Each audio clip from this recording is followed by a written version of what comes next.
Pobre ra ko. Kay wa ko giana ka dato. Pero din ako ikaulaw kung unsa ang naana ko karon. Kay kini ako kapobrehon, mao ni ang hinungdan. Mao ko hindako, ug diri ko nabuhi. Naningkamot ta para sa ato ang pamilya, dili para sa ubang tao. Maong og mo surrender ka tungod sa opinion sa ubang tao, talo ka.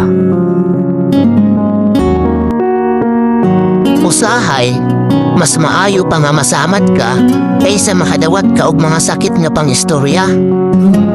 Kay kung masamat ka, mga pila ka adlaw maayo naman ka. Ug katong agi sa samad, mawala na siya.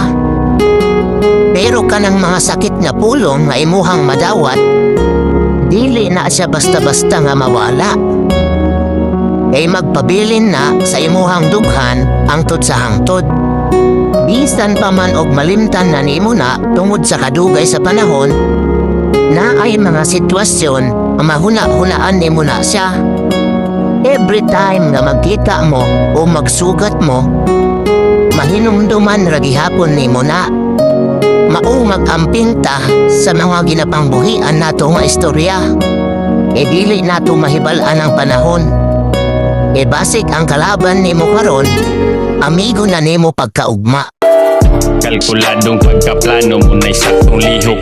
Di pwede nga pertig baba pero di mo gimok. Gustong daghang grasya pero di gusto pasingot. Daghang tong mga maro pero butas palibot. Daghang piling mga gangsteron sa social media.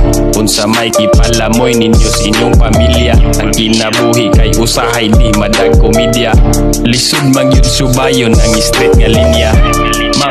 Kung tatanawin ang pupuntahan, parang malayo ka pa. Kung lilingunin ang pinanggalingan, malayo ka na.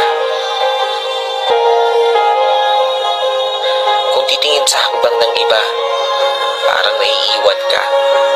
Pero kung sarili ang bibigyang pansin, haba, umuusad ka. Maaaring pagtagpuin tayo sa ilang bahagi ng paglalakbay. Pero ang totoo, kahit kailan, hindi naman talaga tayo magsasabay-sabay. Magkaiba ang panahon, magkaiba ang daan, magkaiba ang oras, magkaiba ang bilis. Minsan, nakadepende kung saan nakabaling ang paningin mo. Pero isa lang ang sigurado, kahit pabagal, kahit mahinto-hinto, kahit nakakapagod, kahit nakakahapo, sa huli, makakarating. Huwag na huwag susuko.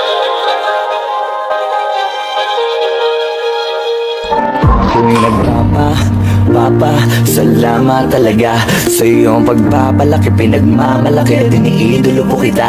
Kaya di ko na alam kung sa paano paraan ba ako dapat na magsimula para lang masuklian ang ipinaramdam mo sa amin na pagpapahalaga. Meron na ako isang hiling, pwede ko bang hiramin ang mga sandaling ito para gawin ang mga gusto kong sabihin para maiparating lahat sa iyo, kasi hindi lang kita kain tapatin. Salamat sa mga tinuro mo sa akin na akin tatanawin na utang na loob sa mga makarating. Patawad na rin sa dami ng pangarap mo para sa akin, di ko kain lahat, di natuparin. Bilib ako sa pagiging magulang mo, kayamanan ko lahat na natutunan ko. Alam kong dugo at pawis sa puhunan mo para na mapalaki kami sa mundong to. Binasog mo sa pangaral na itinatak mo, na maaari ko gamitin sa iyong naharap ko. Alam ko na otong ko sa iyo lahat to, lalo na kung kapahalaga pinalasap mo. Marami pong salamat.